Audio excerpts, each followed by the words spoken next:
শুধু ইস্তফাপত্র জমা দিয়েই থামেননি কোয়েল মল্লিক, একেবারে তার আগে তার যে উত্তরসূরিরা রয়েছে, পূর্বসূরিরা যারা রয়েছে, তাদের পথ অবলম্বন করেই কিন্তু ভূপেন্দ্র যাদবের সঙ্গে সাক্ষাৎ করলেন কোয়েল মল্লিক। রাজনৈতিক ভবিষ্যৎ নিয়ে ইতিমধ্যেই কিন্তু নতুন করে তৈরি হলো জল্পনা। বিজেন্দ্র সিংহ আমাদের প্রতিনিধি রয়েছেন আমাদের সঙ্গে। বিজেন্দ্র, রাজ্যের রাজনৈতিক পালা বদলের মাত্র 1 থেকে 1.5 মাসের মাথায় একের পর এক বদল দেখা যাচ্ছে একেবারে দেশের রাজধানীতে, যেখানে লোকসভায় তৃণমূল কংগ্রেসের বিদ্রোহী সাংসদরা তারা পৌঁছে যাচ্ছিলেন ভূপেন্দ্র যাদবের বাড়িতেই। এবার কোয়েল মল্লিক রাজ্যসভার সাংসদ পদ থেকে সরে দাঁড়ানোর পর তিনিও বৈঠক করলেন। হ্যাঁ কুসুমিতা, দেখো, আমাদের পশ্চিমবঙ্গ থেকে 16 জন রাজ্যসভা এমপি থাকার কথা। যেই 250 জন রাজ্যসভা এমপি রয়েছে তাদের মধ্যে 16 জনের অঙ্ক হলো পশ্চিমবঙ্গের কোটায় রয়েছে। সেখানে ছিল, পুরনো অঙ্ক ছিল 10 ছিল টিএমসি, 3 ছিল বিজেপি, শ্রমিক ভট্টাচার্য, রাহুল সিনহা এবং নর্থ বেঙ্গল থেকে আরেকজন এমপি রয়েছে, এবং 10 জন ছিলেন টিএমসি। সেখান থেকে 3 জন পদত্যাগ করলেন। এখন অঙ্ক দাঁড়াচ্ছে 6 বিজেপি আর বাকি 10 জন এখন টিএমসিতে। কিন্তু এখন কোয়েল মল্লিকও পদত্যাগ করলেন। এরপরে দাঁড়ালো 9 চলে গেছে টিএমসি। তবে কোয়েল মল্লিক যেদিন শপথ নিয়েছিলেন তার সঙ্গে আরো যারা জয়ী হয়ে এসেছিলেন, তার মধ্যে বাবুল সুপ্রিয়, রাজীব কুমার, মেনকা গোস্বামী, এদের মধ্যেও কি পদত্যাগ হবে সেটাও একটা জল্পনা চলছে রাজনৈতিক মহলে, কি এদের মধ্যে থেকে হয়তো একজন পদত্যাগ করতে পারেন। যখন কোয়েল মল্লিক করবেন তার পরের দিন হয়তো দেখা যাবে কি আরো একজন হয়তো পদত্যাগ করতে পারেন। সেক্ষেত্রে কে হবে সেটা দেখতে হবে। কিন্তু বলা যেতে পারে কোনো একটা সেশন শেষ করার আগেই পদত্যাগ করে দিলেন কোয়েল মল্লিক, যার নাম প্রথম দিন যেদিন ঠিক হয়েছিল কি সুখেন্দু শেখর রায় পদত্যাগ করবেন, সেদিনই আমাকে একজন জানিয়েছিলেন কি সুখেন্দু শেখর রায়ের সঙ্গে কোয়েল মল্লিকও পদত্যাগ করবেন।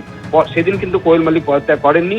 পরে এরকম সূত্র মারফত জানা গেছে এরকম তিনি ইমেল মারফত পদত্যাগ করতে পাঠিয়েছেন। সেটা গৃহীত হয় না। তিনি জানেন খুব ভালো করেই এইভাবে ইমেল দিয়ে সাংসদ পদত্যাগ করতে পারেন না। তাদেরকে স্পিকার বা চেয়ারম্যানের সঙ্গে দেখা করে জানাতে হয় কি তারা কেন পদত্যাগ করছেন, এবং একটা ফরম্যাট রয়েছে, সেই ফরম্যাটে চিঠি জমা দিতে হয়।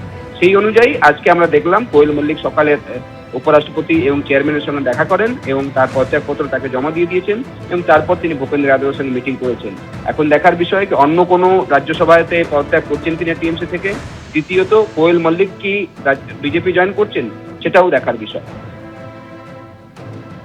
বিজেন্দ্র, তুমি আমাদের সঙ্গে থাকো। ইস্তফা দেওয়ার পরে বিজেপি নেতা ভূপেন্দ্র যাদবের সঙ্গে দেখা করলেন কোয়েল মল্লিক। আজকে তিনি সিপি রাধাকৃষ্ণনের সঙ্গে দেখা করেছেন, নিজের পদত্যাগপত্র জমা দিয়েছেন। আপনাদের মনে থাকবে চলতি বছরের মার্চ মাসে কোয়েল মল্লিক, মেনকা গোস্বামী, রাজীব কুমার এবং বাবুল সুপ্রিয় এই 4 জনকে কিন্তু মনোনয়ন দিয়েছিলেন রাজ্যসভায় তৃণমূল কংগ্রেসের প্রার্থী করে পাঠিয়েছিলেন মমতা বন্দ্যোপাধ্যায়। রাজনৈতিক পালাবদল হয় 4 মে এবং তারপরে দেখা যায় মাত্র 4 দিনে 96 ঘন্টার মধ্যে প্রথমে তৃণমূল কংগ্রেসের রাজ্যসভার সাংসদ পদ ছাড়েন সুখেন্দু শেখর রায়, মাঝে একদিনের ব্যবধান সুস্মিতা দেব এবং তারপরের দিন প্রকাশ চিক বড়াইক। চলতি সপ্তাহে দেখা যায় যে গত সপ্তাহের শেষে শুক্রবার দেখা যায় তারা বিজেপিতে যোগদান করেন। বিজেপির প্রতীক নেওয়ার মাত্র 2-3 ঘন্টার মধ্যেই তারা কিন্তু একেবারে নিজেদের ছেড়ে আসা আসনে বিজেপির প্রতীকেই রাজ্যসভায় নিজেদের মনোনয়নের জন্য তৈরি হন। চলতি সপ্তাহে মনোনয়ন তারা জমা দিয়েছেন। সম্ভবত আগামীকালই তারা তাদের সার্টিফিকেট পেয়ে যাবেন, কারণ কোনো প্রতিদ্বন্দ্বিতা নেই। আর এতে কিন্তু তৃণমূল কংগ্রেসের সাংসদ সংখ্যা রাজ্যসভায় ক্রমাগত কমতে শুরু করেছে। 13 থেকে কমে বর্তমানে সাংসদ সংখ্যা এসে দাঁড়ালো 9, কারণ কোয়েল মল্লিক তিনি কিন্তু এবার রাজ্যসভায় তৃণমূল কংগ্রেসের সাংসদ পদ ত্যাগ করলেন। কিন্তু এখানেই শেষ নয়। কোয়েল মল্লিক ইতিমধ্যেই ভূপেন্দ্র যাদব, বিজেপির নেতা যিনি পশ্চিমবঙ্গের নির্বাচনী পর্যবেক্ষক ছিলেন, তার সঙ্গে সাক্ষাৎ করেছেন। আমি আবারও কথা বলবো, বিজেন্দ্র সিংহ রয়েছেন আমার সঙ্গে টেলিফোন লাইনে। বিজেন্দ্র, একেবারে পশ্চিমবঙ্গে যেভাবে তৃণমূল কংগ্রেসের সংখ্যা খুব উল্লেখযোগ্যভাবে কমছে এবং রাজ্যসভায় তৃণমূল কংগ্রেসের সংখ্যা গরিষ্ঠতা তো এই মুহূর্তে তাহলে প্রশ্নের মুখে। কমে যাচ্ছে কুসুমিতা, যেটা তুমি বললে। দেখো, লোকসভায় ছিল 28, হয়ে গেছে 8, 20 জন বেরিয়ে গেছেন, এনসিপিতে তারা যোগ দিয়েছেন এবং আজকালের মধ্যে তাদেরকে স্বীকৃতি দিয়ে দিয়েছেন স্পিকার। রাজ্যসভায় ছিল 13, এখন হয়ে গেল 9, অর্থাৎ সিঙ্গেল ডিজিট লোকসভাতেও রাজ্যসভাতে চলে গেছে টিএমসি। যেখানে টিএমসি যে বড় দলগুলো রয়েছে লোকসভায় তার মধ্যে একটা ছিল, এখন 8 জন সাংসদ রয়েছে। খুব সম্ভবত ফ্রন্ট রোতেও তারা সিট পাবেন না, এখন পেছনের সারিতে তাদের বসতে হবে। রাজ্যসভাতেও তারা 13 জন এমপি ছিলেন, তাদের একজন কমিটি তাদেরকে দেওয়া হয়েছিল। দোলা সেন একটা কমিটির চেয়ারম্যান, সেপ্টেম্বর মাসে যখন রিসাফল হবে হয়তো সেই কমিটি তাদের কাছে থাকতেও পারে না। লোকসভাতেও কীর্তি আজাদ একটা কমিটির চেয়ারম্যান এই জন্য ছিলেন কেন কি 28 জন লোকসভা টিএমসির এমপি ছিলেন, এখন 8 হয়ে গেছে টিএমসি লোকসভায়। সেক্ষেত্রে ওই কমিটি হয়তো এনসিপি এর কোন এমপির কাছে চলে যাবে, যে কালীঘাট তৃণমূল রয়েছে তাদের কাছে সেই কমিটি থাকবে না। একই হয়তো চিত্র রাজ্যসভাতে আমরা দেখতে পারি, যেখানে 13 থেকে এই মুহূর্তে 9 দাঁড়িয়েছে টিএমসির অঙ্ক, কিন্তু যা সূত্র বলছে হয়তো আরো একটা পদত্যাগ হবে। তাহলে অঙ্ক গিয়ে দাঁড়াবে 8, লোকসভাতেও 8 এবং রাজ্যসভাতেও 8 হয়ে যাবে টিএমসি। এবং কোয়েল মল্লিক পদত্যাগ করেছেন, সেই জায়গায় এখন আগামী কয়েকদিনের মধ্যে হয়তো ইলেকশন কমিশন ডিক্লেয়ার করবে, নোটিফিকেশন ভোট হবে পশ্চিমবঙ্গে। সেক্ষেত্রে যার নম্বর রয়েছে বিজেপি যাকে চাইবে সেখান থেকে রাজ্যসভায় পাঠাতে পারবে।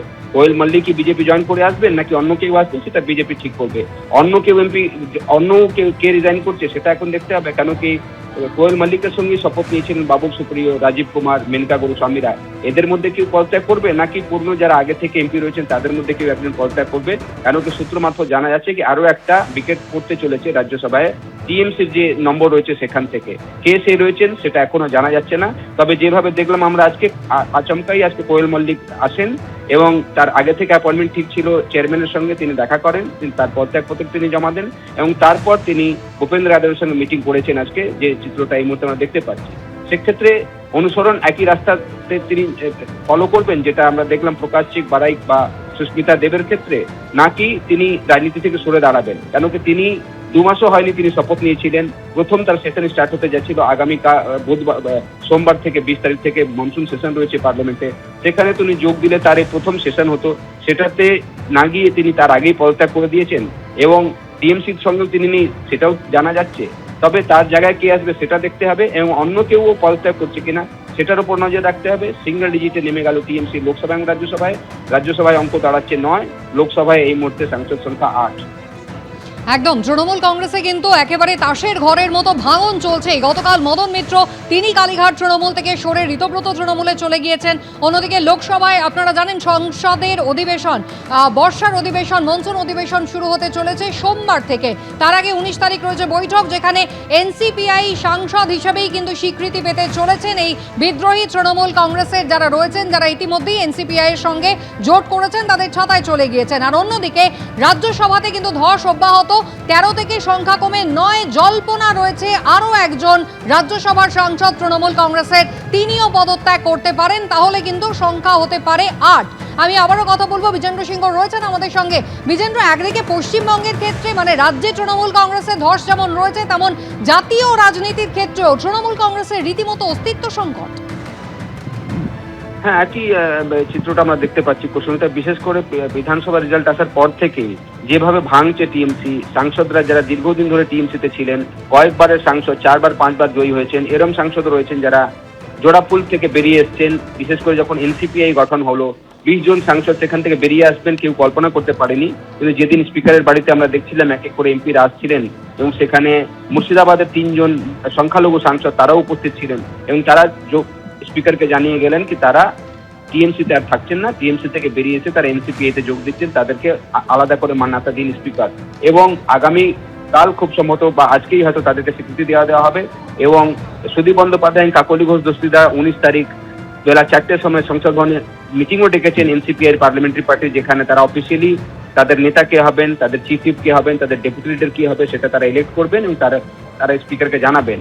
19 তারিখ সর্বদলীয় বৈঠক রয়েছে সকালে, সেখানেও এনসিপিআই এর প্রতিনিধি যোগ দেবেন, খুব সম্ভবত কাকলি ঘোষ দস্তিদার বা সুদীপ বন্দ্যোপাধ্যায় সেই মিটিং এ যোগ দেবেন। আগামী 21 তারিখ মিটিং রয়েছে পার্লামেন্টে, এনডিএর বৈঠক রয়েছে যেখানে প্রধানমন্ত্রী থাকবেন, এনডিএ সাংসদরা সেখানে থাকবেন এবং এনসিপিআই সাংসদরাও সেখানে থাকতে পারেন, যেটা আমরা ইঙ্গিত পাচ্ছি।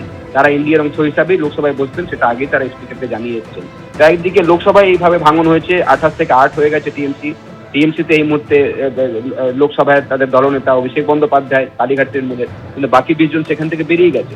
রাজ্যসভাতেও একই চিত্র দেখা যাচ্ছে। আজকে কোয়েলের পদত্যাগের পর সেখানে তাদের সংখ্যা দাঁড়াচ্ছে 9, সিঙ্গেল ডিজিটে চলে এসেছে টিএমসি। যখন থেকে তারা 2011 সাল থেকে সরকার এসেছিল, পরপর তাদের সংখ্যা বাড়তো, যেহেতু বিধানসভায় তাদের সরকার ছিল, নম্বর ছিল 13 নম্বর ছিল, এই মুহূর্তে 16 থেকে এখন 16টা টোটাল সিট রয়েছে রাজ্যসভায়, সেখানে 13 জন রাজ্যসভা এমপি ছিলেন টিএমসি।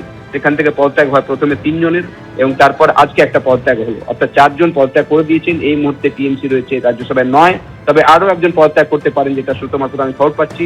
এবং তিনি যদি পদত্যাগ করেন তারপরে কিন্তু লোকসভাতেও 8, রাজ্যসভাতেও 8 হয়ে যাবে টিএমসি। এখন দেখতে হবে আগামী কয়েকদিনে কে পদত্যাগ করছেন এবং কোয়েল মল্লিকই কি আবার রাজ্যসভায় আসছেন বিজেপি টিকিটে, সেটাও দেখার বিষয়। এবিপি আনন্দ, এগিয়ে থাকে, এগিয়ে রাখে।